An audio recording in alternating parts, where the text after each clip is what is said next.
Right, welcome ladies and gentlemen. Tim Miller has thrown James Cameron under the bus for Terminator Dark Fate. Yes, he's come out and admitted that, killing John Connor was probably not the grade A move everyone thought it was. But you can't argue, because it wasn't his decision. It was James Cameron's, and you don't argue with James Cameron. Probably should have done for this one though, shouldn't you? Because this actually killed Tim Miller's career. Tim Miller has now just been sort of relegated to streaming.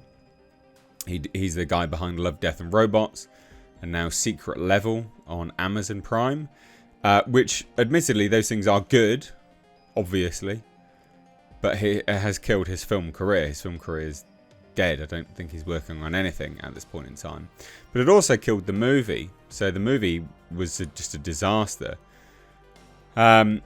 I had a reported budget of anywhere between 160 to 190 million dollars.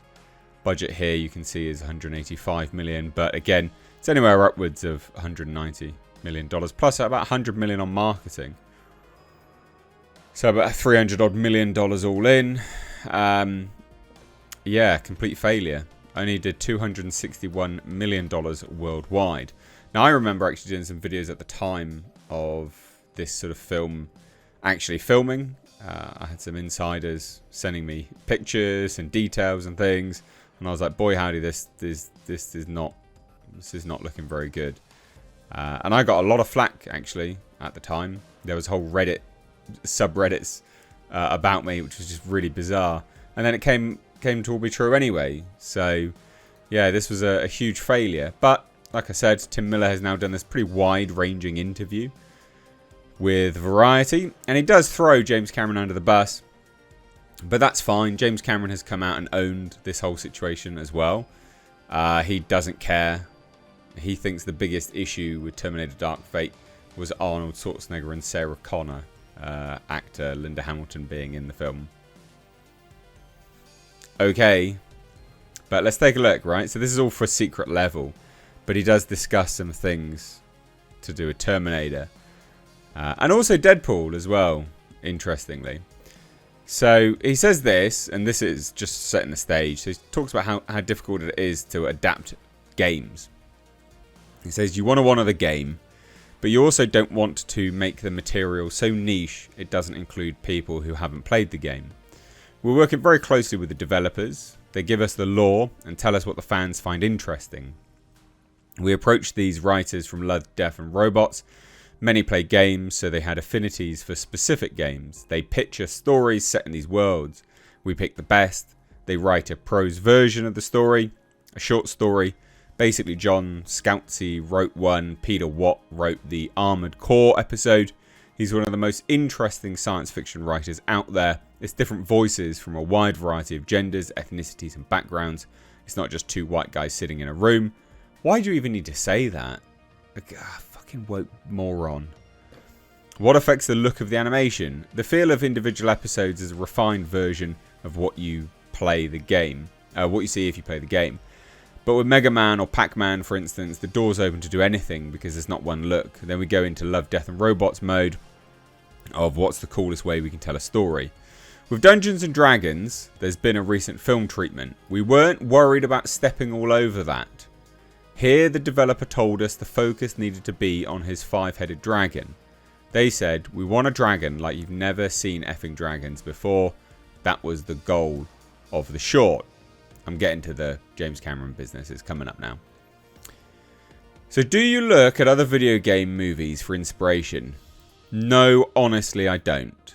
In the past, either Hollywood didn't understand the game, or they tried to cater to the fan base. It was the same problem with Deadpool. I always felt very confident about that because I'm a nerd. So I'm trying to do what I would want to see as a nerd. Now, my Terminator movie didn't exactly set the world on fire, even though I approached it with that principle, which goes to show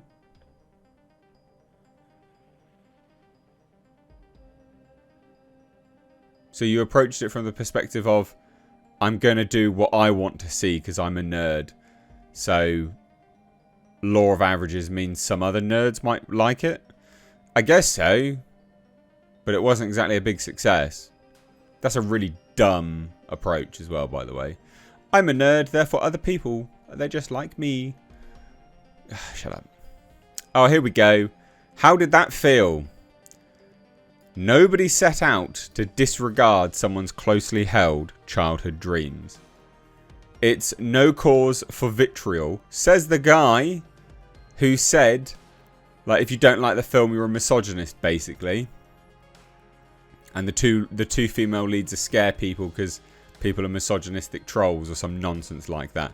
Do you remember that?